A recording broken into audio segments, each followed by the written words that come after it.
for example, I told you guys that the beta in ancient Greek pretty much turns into a V sound. And so in German, and I'm throwing German in, I'm throwing Latin in, Greek in, it's all part of the same Indo-European tree that we talked about earlier. Okay, so you have this idea of Vater in German, pronounced with an F sound, even though it's transliterated as a V. It becomes father in English. The V turns into an F. So here's another example of the V turning into the F. In German, before turns into B4 in English.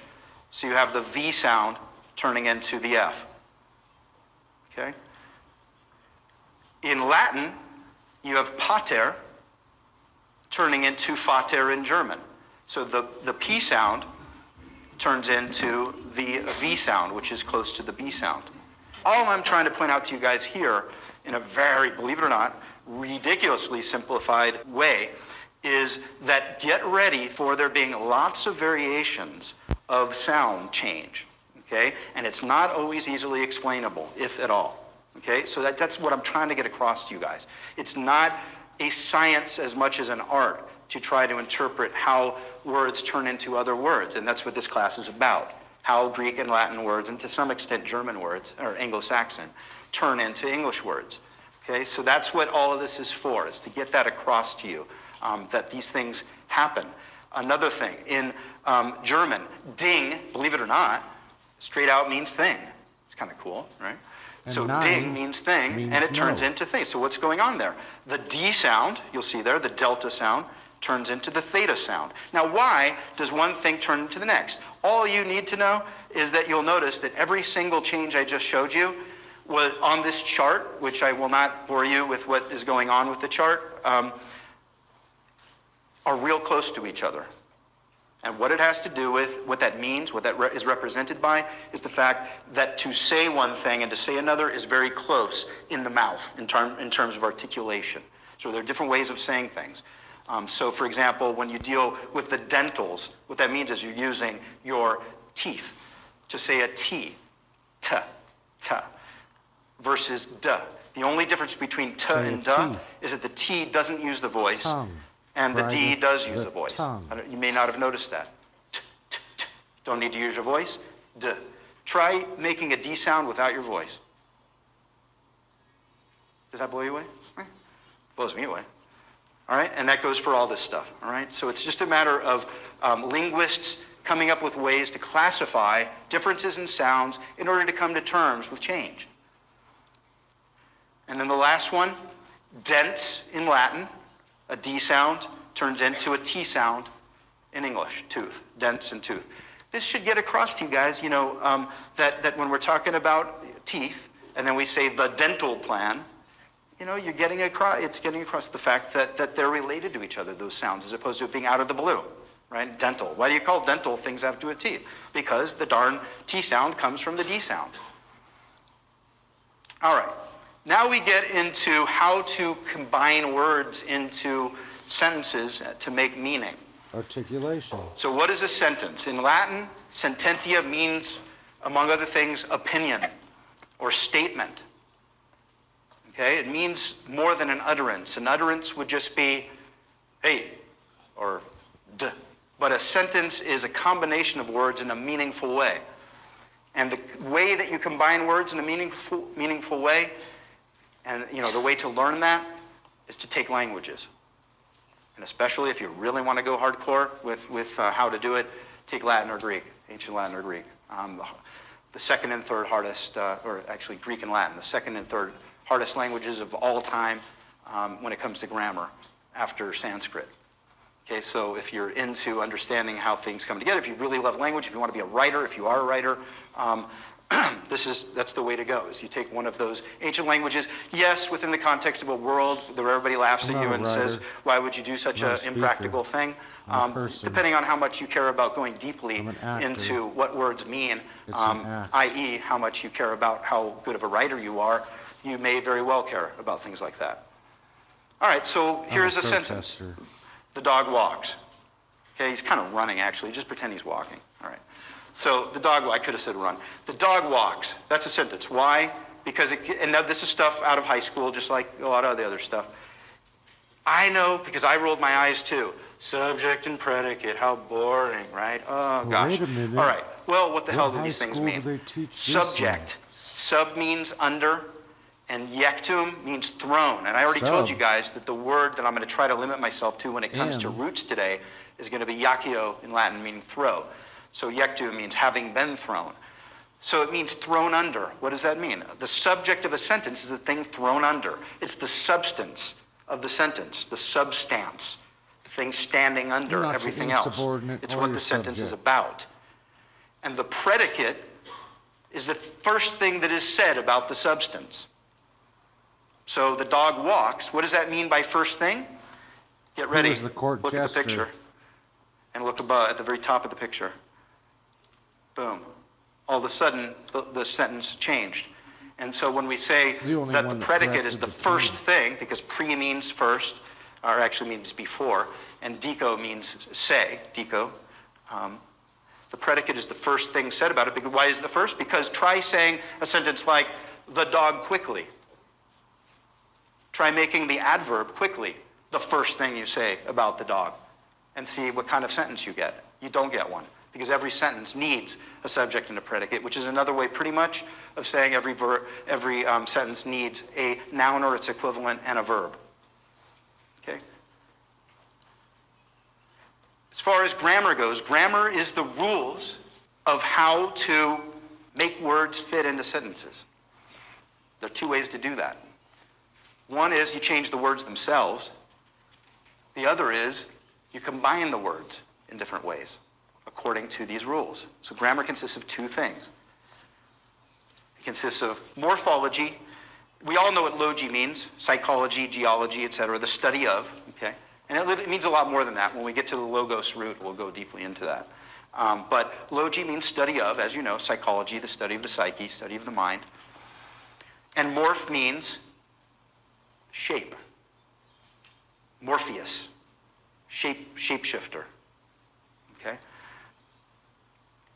So what's going on here? It means we shape your the mind. study of shapes. It means the study of, in effect, endings of words. The way you change words in order to combine them in different ways, according to what? According to the rules of the other subcategory of grammar, syntax. What is syntax? When you talk about the tactical aspects of war, for example, a general. War. What does that mean? Declaration. It comes from ancient Greek, tato, meaning arrange, the arrangement of troops on the battlefield, etc. What's the opposite of independence? Okay, so tactics comes from the same root. So it means arrangement. Taxis means arrangement. And syn means together, like a symphony, orchestra, playing sounds together. So syntax is how you arrange the words whose shapes have been changed according to morphology. The more developed the grammar of a language, such as ancient Greek and Latin, the more important morphology and syntax become. The less grammar there is in a language, which may sound crazy to you, wait a minute, doesn't every language that is a major language have a lot of grammar? No. Logos, Guess what language doesn't have a lot of grammar? Chinese. No plural. There's a lot of things. No article. Okay? What is hard about Chinese? My gosh, so many characters. That's why Chinese may very well be the hardest language of all time, because of that, but not because of its grammar. We're talking about a whole other category or a type of language we're dealing with. A language that is extremely heavy grammatically, and one that isn't at all grammatically complicated, but is complicated when it comes to vocabulary, and that would be Chinese. All right, so now here's one example of combining words that have been changed in order to make a sentence in Latin. So if you're not going to take Latin, then at least let this be one little short lesson for you about what people go through in Latin class. We already talked about pater, meaning father, so we're good with that, okay? And in the sentence that I'm going to give you right now, the Latin sentence I'm going to give you, the subject of the sentence is going to be father, just like dog was the subject of the dog walks, or the dog walks quickly. So we're good with pater. But now the question is, what's following that? What does that say on the right side there? It says patriae. Okay, patriae. Now, in order to be able to read that, you need to know, either you have to memorize it because someone told you what it means, or if you want to really understand it, you need to know Latin grammar. Because patriae, unlike pater, which is in the which is the subject of the sentence, is not the subject of the sentence that we're going to deal with right now. It's in a different relationship to the sentence than the subject. How do you know these things? You know them by means of a thing called inflection, changing the endings of words in order to reflect how they fit into sentences. In English, we barely have to bother with this stuff. Why? Because as time goes on, morphology and syntax become simpler. They become simplified. Ebonics. And they lose their complexity. And what does that mean? It means they're easier to learn grammatically. Vocabulary, English is ridiculous to learn, right? When you talk about sword, why is it sword and not sword, etc., that kind of stuff, okay? But grammar, it's very easy. For example, if I want to say, I walked to the park, okay? To the park. I know what to means. I know what the means, and I know what park means. I'm good. I just throw those words together, easy. In Latin, it's one word. To the is going to be an ending of the word, and it's going to be attached to the word for park. Park, it's going to be one word. forthwith. And guess what? You're going to have to memorize all of those endings, okay, in order to understand that it means to the park as opposed to, for example, of the park, all right? And so there they are, right there. This is called declension. There's two categories of inflection. I told you inflection means the changing of endings. There's the changing of endings for nouns or their equivalents, such as pronouns, adjectives. And then there's the changing of endings for verbs. That's nothing to memorize. That's just easy, right? Because I already told you guys that's pretty much it, is you have nouns and you have verbs. You have the subject and you have the predicate. Okay, and so there they are right there. So if you were to take Latin, this would be your first week. You would be learning this. You would be learning concluded this, what is called a paradigm. By learning paradigms, you learn endings, and you learn how much meaning is packed into the endings of words.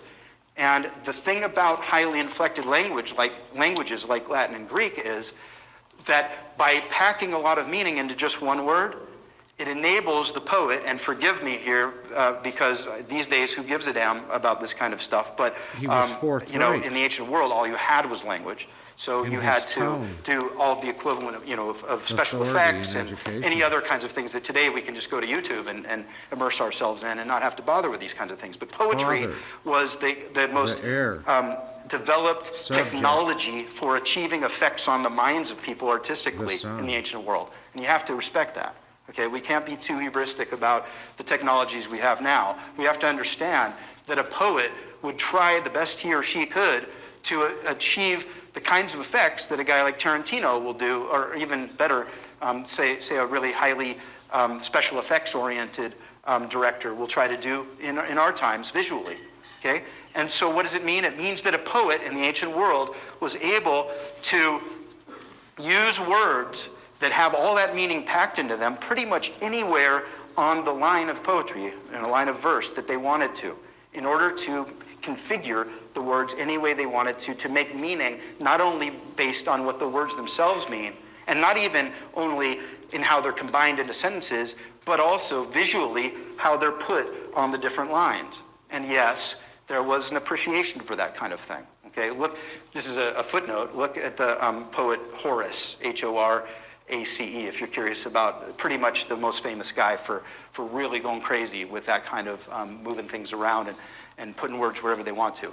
But the takeaway from this for you guys is that we're talking about a whole different paradigm here, where because of the highly inflected nature of ancient languages, you could put words wherever you want, and insofar as poetry matters to you, and it was really the only game in town when it came to verbal art, and pretty much any kind of kinetic art there was, because there were no movies yet, no TV, etc.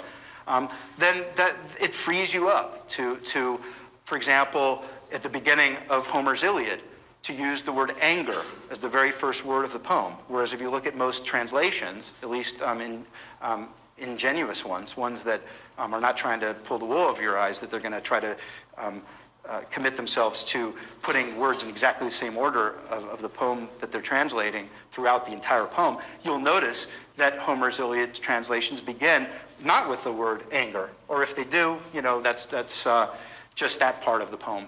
you're not able to reflect the word order of the ancient languages easily in English without it sounding really stilted. So for example, the very beginning of Homer's Iliad is Meinen aede thea pele ia dio Achilleus.